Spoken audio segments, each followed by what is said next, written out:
کہ ہمیں لکھنے کی کوئی ضرورت نہیں ہے, ہمیں سب کچھ یاد ہے اور ہم سب کچھ یاد کر لیتے ہیں. ماشاءاللہ ماشاءاللہ اللہ تعالیٰ کا اس میں بھی ایک مصلحت تھی, بڑی مصلحت تھی, جو قرآن پاک اس طرح سے محفوظ ہوا ان کے سینوں میں, اور آج تک قرآن پاک ہمارے سینوں میں, ہمارے بچوں کے سینوں میں محفوظ ہے جو حافظ ہے. اسی طرح سے سلسلہ وحی چونکہ جاری رہا, کسی حکم یا آیت کے منسوخ ہونے کا خطرہ موجود تھا, اس وجہ سے اس وقت اس کو جمع بھی نہیں کیا جا رہا تھا. جب وحی کا سلسلہ ختم ہو گیا تو قرآن کو جمع کر لینے کا ولولہ بھی پیدا ہوا. بے شک ایک حدیث ایسی بھی موجود, اس وقت بھی قرآن مجید جو تھا اس کی کتابت جاری تھی, اور ایسا نہیں تھا کہ کتابت جاری نہیں تھی. اور اسی طرح جو تھی وہ احادیث بھی تھی, وہ بھی لکھی جاتی تھی باقاعدہ. شروع میں تو کتابت نہیں تھی, شروع میں تو حفظ کا ہی دور تھا, لیکن اس کے بعد جو تھا کہ لکھا بھی جانے لگا, کتابت بھی ہونے لگی قرآن پاک کی بھی. اور قرآن پاک کا جب سلسلہ ہو گیا تو پھر احادیث بھی تھی وہ باقاعدہ لکھے جانے لگی کتابی شکل میں, کتابت کی شکل میں. تو قرآن کو جمع کر لینے کا پھر لوگوں میں بہت زیادہ ولولہ اور جوش بھی پیدا ہوا. اور بے شک ایک حدیث ایسی بھی موجود ہے جس سے ظاہر ہوتا ہے کہ نبی کریم صلی اللہ علیہ وآلہ وسلم کے زمانے میں قرآن کی کتابت کا ذکر ملتا ہے. حضرت زید بن ثابت سے روایت ہے, میں نے بتایا ہے اسے اپنے پہلے مضامین نے بتایا ہے کہ حضور کے زمانے میں ہی کتابت کا سلسلہ شروع ہو چکا تھا, قرآن پاک کا بھی اور حدیث کا بھی. تو بہرحال یہ بھی روایت ہے. اور ہم رسول اللہ صلی اللہ علیہ وسلم, کیونکہ جو نہ صرف حافظ تھے بلکہ حفظ کے بعد کتابت بھی ہوتی تھی, اور اس کا وہی ابھی ثبوت میں آپ کو دوں گی. اگلا جو میرا موضوع ہے اس میں قرآن کے حوالے سے جب ہم اگلے موضوع کی طرف جائیں گے تو اس میں آپ کو بتاؤں گی کس طرح سے قرآن جو تھا اس وقت لکھا جا رہا تھا اور محفوظ کیا جا رہا تھا. اور قادرین وحی جو تھے وہ کون کون تھے, جو وحی آتی تھی اس کو باقاعدہ اس کی کتابت کر کے رکھی جاتی تھی, یعنی کہ اس کو محفوظ کر لیا جاتا تھا اس وحی کو, تاکہ اس میں کسی بھی قسم کی غلطی کا کوئی امکان باقی نہ رہے. تو ہم رسول اللہ صلی اللہ علیہ وسلم, حضرت زید بن ثابت سے بھی روایت ہے یہ کہ قرآن کی کتابت کا ذکر ملتا ہے. ہم رسول اللہ صلی اللہ علیہ وآلہ وسلم کے پاس قرآن مجید کو رقہ یعنی چرنی پرزوں پر جمع کیا کرتے تھے. یہ حضرت زید بن ثابت نے خود کہا ہے کہ ہم جو تھے قرآن پاک کو جو تھے وہ چرنی یعنی وہ ہوتا پلاسٹک وغیرہ یا اس طرح کی جو چیزیں ہیں ان پر جو تھے وہ لکھا کرتے تھے. تو اور بقی کے نزدیک اس سے مراد یہ ہے کہ ممکن ہے متفرق آیات کا رسول اللہ صلی اللہ علیہ وآلہ وسلم کے حکم سے ان کے صورتوں کے ان کے مقامات پر ترتیب دے کر جمع کیا جانا ہو جہاں پر ان آیات کو ہونا چاہیے تھا. بعد میں یہ جمع کیا گیا وہ پھر باقاعدہ ان کو اس طرح سے ترتیب دیا گیا کہ کون سی صورت پہلے آئے گی اور کون سی صورت بعد میں ہوگی, اور قرآن کو کس طرح سے ترتیب دیا جانا چاہیے. تو پھر عہد صدیقی جب آیا, حضرت عمر صدیق کا جب دور آیا تو کتابی صورت میں قرآن مجید جو تھا عہد صدیقی میں جمع ہوا باقاعدہ. اور اس ضمن میں صحیح بخاری میں روایت درج ہے کہ زید بن ثابت رضی اللہ عنہ نے کہا کہ مجھے ابو بکر نے جنگ یمامہ میں کے بعد بلوا بھیجا اور میں پہنچا تو دیکھا یہ بات کہہ رہے ہیں ہم سے, زید بن ثابت رضی اللہ عنہ کہہ رہے ہیں کہ مجھے ابو بکر صدیق نے, یہ عہد صدیقی کی بات ہے, ابو بکر صدیق کی بات ہو رہی ہے. عہد صدیقی حضرت ابو بکر صدیق رضی اللہ عنہ کے دور کی بات ہو رہی ہے.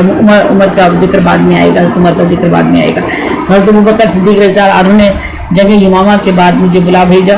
اور میں پہنچا تو دیکھا کہ عمر بن خطاب ان کے پاس بیٹھے ہیں. تو انہوں نے فرمایا کہ یہ عمر رضی اللہ عنہ میرے پاس آئے ہیں اور کہتے ہیں کہ جنگ یمامہ میں قرآن کے بہت سے جو قرأت کرنے والے تھے وہ شہید ہوئے ہیں, اور مجھے خطرہ ہے کہ اگر اسی طرح دوسری جنگوں میں بھی قرأت کرنے والے یا حافظ جو ہیں وہ قتل ہوتے رہے تو بہت سا قرآن ہاتھوں سے جاتا رہے گا. لہٰذا میری رائے ہے کہ آپ قرآن کو جمع کرنے کا حکم دیں. تو میں نے عمر رضی اللہ عنہ کو جواب دیا کہ ہم اس کام کو کس طرح کریں جسے رسول اللہ صلی اللہ علیہ وآلہ وسلم نے نہیں کیا. تو عمر نے کہا کہ خدا کی قسم یہ نہایت ضروری اور بہتر کام ہے. اور یہ عمر رضی اللہ عنہ مجھ سے اس معاملے میں اصرار اور بحث کرتے رہے یہاں تک کہ اللہ تعالیٰ نے میرے سینے کو اس اقدام کے لیے کھول دیا اور میری بھی وہی رائے ہو گئی جو حضرت عمر رضی اللہ عنہ کی تھی. زید بن ثابت کہتے ہیں کہ ابو بکر صدیق رضی اللہ عنہ نے مجھ سے مخاطب ہو کر فرمایا کہ تم جوان ہو,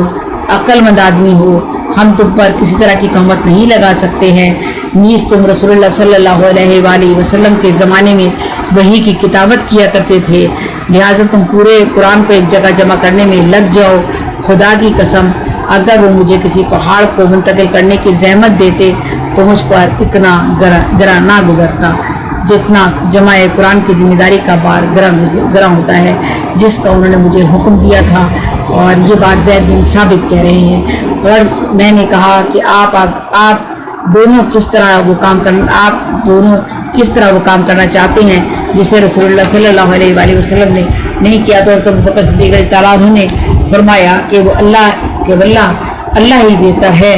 بس ابوبکر مجھ سے اصرار و بحث کرتے رہے یہاں تک کہ اللہ نے میرے سینہ اس کام کے لیے کھول دیا جس کے لیے اللہ نے حضرت ابوبکر رضی اللہ عنہ اور عمر رضی اللہ عنہ کے سینوں کو کھول دیا تھا۔ چنانچہ میں قرآن کو کھجور کے درختوں کی چھالوں پر، پتھر کی تختیوں سے اور لوگوں کے سینوں سے جمع کرتا رہا۔ البتہ سورہ توبہ کا آخری حصہ مکتوبہ شکل میں مجھے صرف ابو عظیمہ رضی اللہ عنہ انصاری کے پاس سے ملا اور ان کے سوا کسی کے پاس سے مجھے وہ نہ ملا۔ قرآن کے لیے بھی یہ تھا کہ بار بار بہت سارے لوگوں سے رابطے کیے جاتے تھے اور ان سے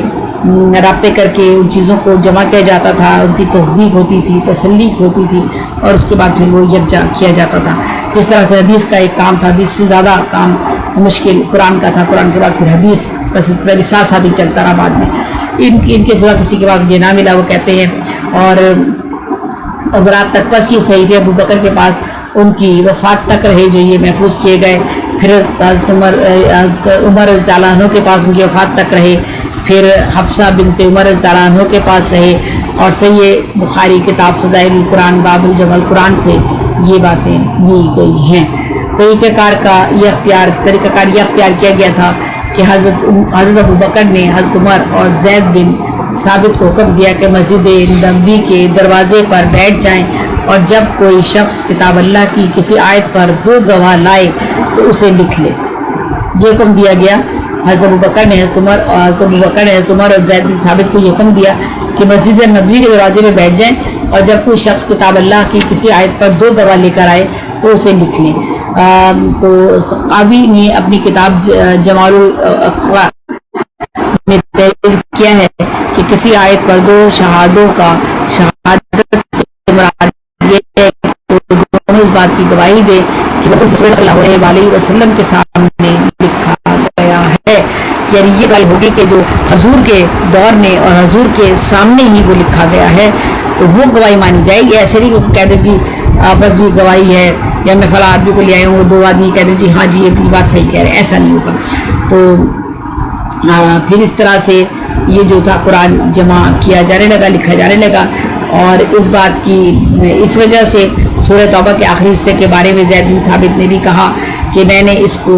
ابو عظیمہ رضی اللہ عنہ کے سوا کسی اور کے پاس نہیں پایا، اور یعنی ان کے سوا کسی کے پاس نہ تھا۔ اس سے ظاہر ہوتا ہے کہ صرف حفظ پر اتفاق نہیں کیا گیا، یعنی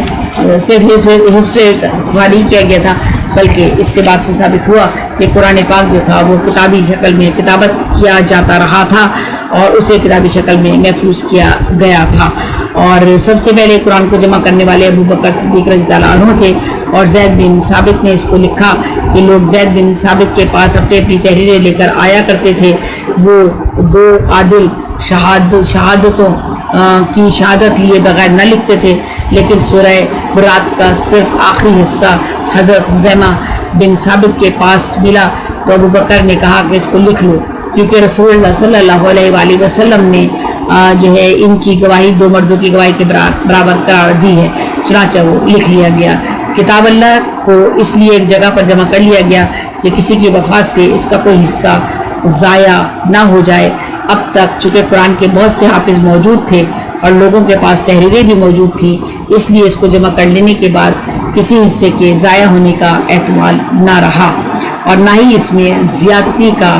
شائبہ رہا۔ اب یہ تمام صحیفے حضرت ابوبکر رضی اللہ عنہ کے پاس محفوظ رہے، اور جب ان کا انتقال ہوا، جب ان کا وصال ہوا، جب وہ دنیا سے رخصت ہوئے، انہوں نے پردہ فرمایا تو ان صحیفوں کو حضرت عمر رضی اللہ عنہ نے لے لیا، ان کے پاس محفوظ رہے۔ اور ان کی وفات کے بعد، ان کی وصال کے بعد یہ صحائف ام المومنین حفصہ کے پاس رہے، اور یہاں تک ان سے امیر المومنین حضرت عثمان ابن عفان نے لے لیے۔ تو یہ قرآن پاک کا جو سلسلہ تھا، ایک تھوڑا سا اور واقعہ رہ گیا ہے حضرت عثمان رضی اللہ عنہ کا، وہ بھی میں چاہتی ہوں کہ اس ٹاپک کو مکمل کر دوں اور پھر ہم اگلے موضوع پر جائیں گے۔ تو قرآن کی تدوین کے سلسلے میں بات کر رہی تھی کہ قرآن پاک جو تھا وہ کس طرح سے کتابت کیا گیا اور کس طرح سے اس کو جمع کیا گیا قرآن پاک کو، اور کس طرح سے قرآن پاک کو محفوظ کیا گیا۔ تو قرآن پاک کو محفوظ کرنے میں اب ہم بات کر رہے ہیں عہد عثمانی کی۔ عہد عثمانی کی بات کرتے ہوئے حضرت عثمان کا ذکر بن عفان، حضرت عثمان رضی اللہ عنہ بن عفان کے زمانے میں ایک اہم واقعہ یہ پیش آیا کہ جس کی وجہ سے قرآن مجید کو موجودہ صورت دینی پڑی۔ صحیح بخاری و انس سے روایت ہے کہ حذیفہ بن یمان حضرت عثمان کے پاس آئے، اور وہ حذیفہ رضی اللہ عنہ ان دنوں آرمینیا کی فتح میں اہل شام کے ساتھ، آذربائیجان کی فتح میں اہل عراق کے ساتھ جو تھے وہ جہاد میں شریک رہے تھے۔ وہاں ان دونوں علاقوں، ان شام اور عراق کے مسلمانوں کا قرأت میں اختلاف دیکھ کر گھبرا اٹھے، یعنی چونکہ جنگ کے موقع پر تھے اور شام اور عراق کے مسلمان جب آپس میں قرأت کر رہے تھے تو اس میں ہوا یہ کہ قرأت کرنے میں کچھ تھوڑا سا دو اصحاب جو قرأت کر رہے تھے ایک ہی صورت کی،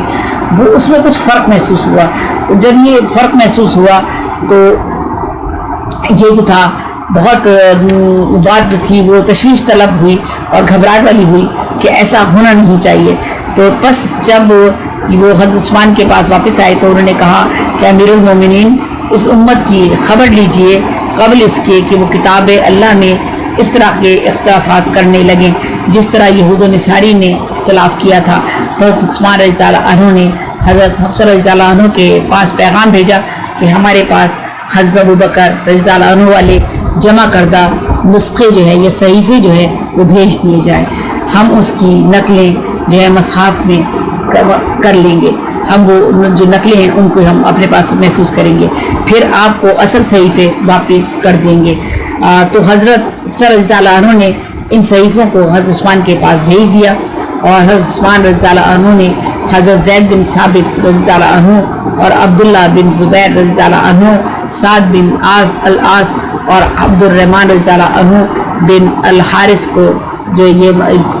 صحیفے آئے تھے ان کو نقل کرنے کا حکم دیا کہ ان کو اب آپ لوگ محفوظ کر لیں اور رکھ لیں، کیونکہ یہ کام تو اس سے پہلے ہو چکا تھا۔ حضرت ابوبکر صدیق رضی اللہ عنہ نے لکھوا لیا تھا، کتابت کروا لی تھی، پھر ان کے بعد یہ کام حضرت عمر رضی اللہ عنہ نے بھی کروایا، ان کے عہد میں بھی ہوا۔ اب پھر حضرت عثمان کے عہد میں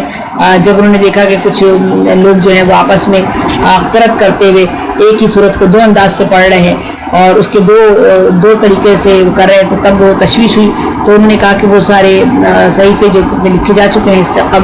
وہ منگوا لیے جائیں، ان کی نقلیں منگوائی جائیں اور اس کے بعد جو ہے ان کو جو ہے محفوظ کیا جائے، اور دوبارہ سے ہم ان کو دیکھتے ہیں۔ تو حضرت عثمان رضی اللہ عنہ نے یہ کام پھر سے اس کام کو تدوین کے کام میں انہوں نے اس طرح سے اپنا حصہ ڈالا، اور حضرت عثمان نے زید بن ثابت کے سوا بقیہ تینوں قریشی جو اصحاب سے کہا تھا کہ جب تم لوگ اور زید بن حارث قرآن کے کسی امر میں اختلاف کرو تو اس کے جو ہے وہ لغت قریش میں لکھنا، کیونکہ وہ انہی کی زبان میں نازل ہوا ہے۔ چونکہ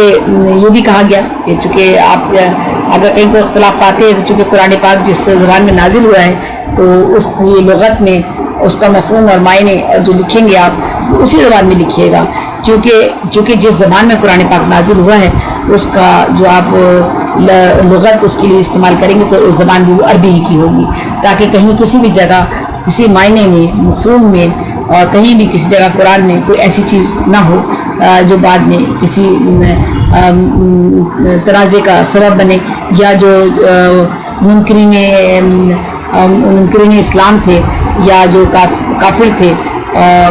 وہ جو فتنے پھیلاتے تھے ان کے ہاتھ کوئی ایسی چیز نہ لگ سکے جس سے قرآن کے معاملے میں کوئی کسی قسم کا کوئی شائبہ یا شک پیدا ہو۔ تو اس طرح سے انہی کے زبان میں چونکہ نازل ہوا تھا تو قرآن کو بھی اسی طرح سے اس کی لغت بھی اسی طرح اسی زبان میں رکھی گئی، یہاں تک کہ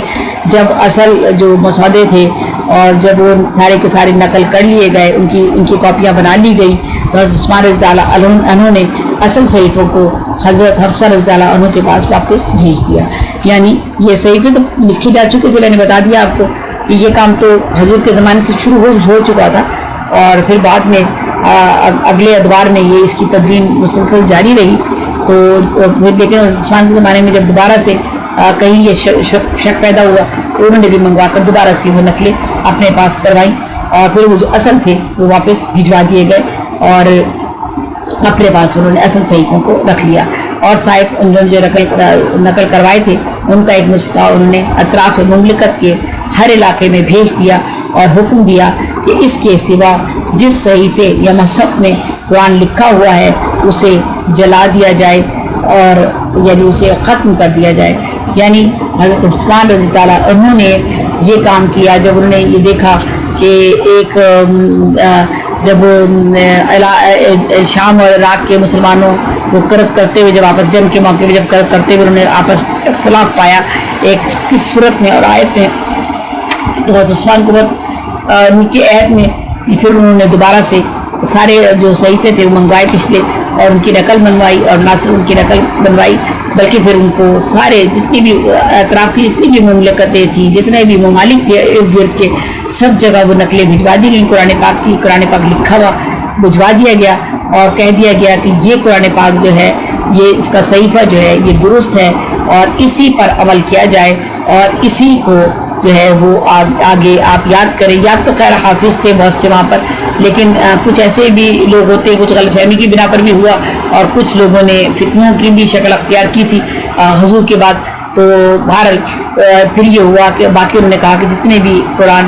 یہ نسخے یا قرآن اپنے جن لوگوں نے اپنے طور پر لکھا ہوا ہے، یا حدیث کے معاملے میں بھی یہی ہوا تھا، تو اس کو جو ہے وہ تلف کر دیا جائے، اور صرف یہ والا قرآن جو ہے جو آپ کے سامنے بھیج دیا گیا ہے ساری مملکتوں کو، سارے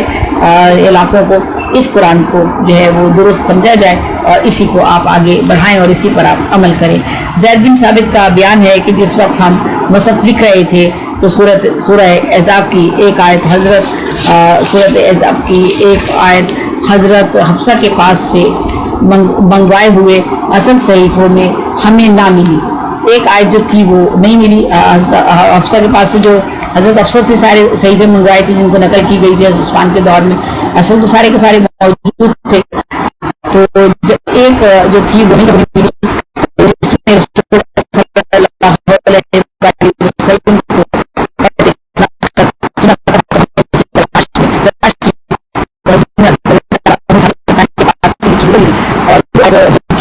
اس کو بھی پھر اسی مصحف میں شامل کر لیا گیا. ابن ابی داؤد نے ان نقل کرنے والوں کی تعداد 12 بتائی ہے، اور جن میں سے 4 تو وہی ہیں جن کے نام حضرت انس رضی اللہ عنہ والی روایت میں موجود ہے. 5 یہ ہیں کہ مالک رضی اللہ عنہ بن ابی عامر، اور قصیر رضی اللہ عنہ بن افلا، ابی رضی اللہ عنہ بن کعب، انس بن رضی اللہ عنہ بن مالک، اور عبداللہ بن عباس رضی اللہ عنہ، اور باقی 3 کے نام نہیں مل سکے ہیں. آخر میں قاضی ابو بکر کا ایک اقتباس آپ کے سامنے میں رکھتی ہوں، اور اس زمن میں وہ کہتے ہیں کہ حضرت عثمان رضی اللہ عنہ کا حضرت ابو بکر کی طرح جمع قرآنی کا محفوظ کر دیا جائے، جمع قرآنی محفوظ کر دیا جائے، صحیفوں کو مرتب کر کے جو ہے فیتوں سے باندھ کر محفوظ کر دیا جائے. یعنی یہ کہا گیا کہ یہ جتنے بھی مکتوبات تھے اور جتنے بھی صحیفے تھے ان کو مرتب جب کر لیے گئے تو ان کو فیتوں سے مضبوط، ہم بھی کرتے ہیں نا، ہمارے پاس تب جزدان ہوتا ہے، جزدان میں ہم پورا قرآن رکھتے ہیں، لیکن اس وقت جس طرح سے جب یہ صحیفے تھے تو ان کو انہوں نے فیتوں سے یا ڈوریوں سے باندھ کر ایک جگہ محفوظ کر لیا تھا. یہ کہا گیا کہ ان کو فیتوں سے باندھ کر محفوظ کر لیا جائے، اور بلکہ ان کا مقصد یہ تھا کہ تمام مسلمانوں کو ان ثابت و معروف قراتوں پر جمع کرا دیا جائے. یعنی جتنے بھی قرات کرنے والے ہیں یا جتنے بھی حافظ قرآن ہیں، حافظ قرآن کو تو سارا قرآن حفظ تھا، اور انہوں نے وہ حافظ قرآن زیادہ تر وہی تھے جو صحابہ تھے. صحابہ سے مراد وہی ہے جو حضور صلی اللہ علیہ وآلہ وسلم کو کو